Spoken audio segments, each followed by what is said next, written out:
പ്രിയപ്പെട്ടവരെ, നമസ്കാരം. ഞാൻ നാസർ ലത്തീഫ്.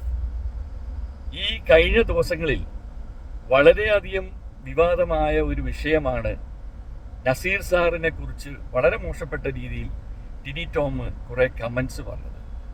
അത് വളരെ മാനസികമായിട്ട് എല്ലാവർക്കും ഹേർട്ടായി.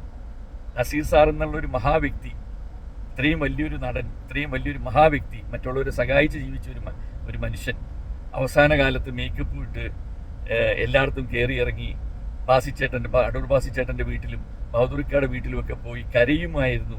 അങ്ങനെയാണ് മരിച്ചതെന്നൊക്കെ പറയുമ്പോഴേ അത് കേൾക്കുമ്പോൾ വല്ലാത്തൊരു മനസ്സിനും വളരെ മാനസികമായിട്ടുള്ള വിഷമം തോന്നുന്നു. അവിടെ നസീർ സാറിനെ ഇഷ്ടപ്പെടുന്ന കുറേയധികം ആൾക്കാർ അവരെല്ലാവരും പ്രതികരിച്ചു. ആ കൂട്ടത്തിൽ ഞാനും ഉണ്ടായിരുന്നു. ഞാൻ നസീർ സാറുമായിട്ടുള്ള സ്നേഹബന്ധവും സുഹൃത്ത് ബന്ധവും, എൻ്റെ അച്ഛൻ്റെ നല്ലൊരു സുഹൃത്തായിരുന്നു. അദ്ദേഹത്തിൻ്റെ വീട്ടിൽ നമ്മൾ സ്ഥിരമായിട്ട് പോകുമായിരുന്നു. നല്ല ബന്ധങ്ങളുണ്ടായിരുന്നു. അദ്ദേഹത്തിൻ്റെ കുടുംബത്തിൽ നിന്ന് തന്നെ എൻ്റെ അനുജനൊരു പെണ്ണിനെ എടുത്തേക്കുന്നത്. അങ്ങനെയൊക്കെ വെച്ച് നോക്കുമ്പം കുറേയധികം മാനസിക അടുപ്പങ്ങൾ. അത് മാത്രമല്ല, നമ്മുടെ എല്ലാവരുടെയും ഒരു തലതൊട്ടപ്പൻ എന്ന നിലയ്ക്ക് നസീർ സാർ മാത്രമല്ല, സത്യമാഷ് ആയിക്കോട്ടെ, മധു സാറായിക്കോട്ടെ, ഇവർ 3 പേരും നമ്മൾ ഒരുപോലെ ബഹുമാനിക്കുന്നവരാണ്. അവരിൽ ആരെ കൊണ്ടും ഒരാൾ ഒരു അപവാദം പറഞ്ഞാൽ നമ്മൾ സഹിക്കില്ല, ഒരു കലാകാരൻ എന്ന നിലയ്ക്ക്. പക്ഷേ ഞാൻ ആ പറഞ്ഞ കൂട്ടത്തിൽ എന്നിൽ നിന്നും തെറ്റായ ഒരു വാക്യം വന്നുപോയി. അവസാനം സ്വന്തം അച്ഛൻ്റെ പിടിച്ച് കളിക്കരുതേ എന്ന് പറഞ്ഞു. അതൊരു പദമായിട്ടുള്ള ഒരു വാക്യമായതുകൊണ്ടാണ് ഞാനത് പറഞ്ഞു പോയത്.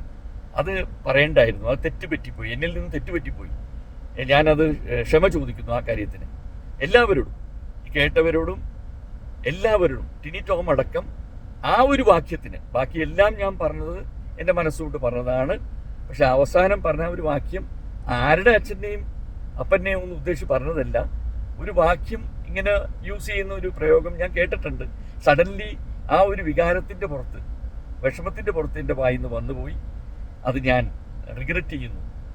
ഞാൻ അതിന് പബ്ലിക്കിനോടും അതുപോലെ തന്നെ ടിനി ടോമിനോടും ആ ഒരു വാക്യത്തിന് ഞാൻ ക്ഷമ ചോദിക്കുന്നു. കേട്ടോ? Thank you everybody. All the best and God bless you all. And once again I am sorry. Thank you.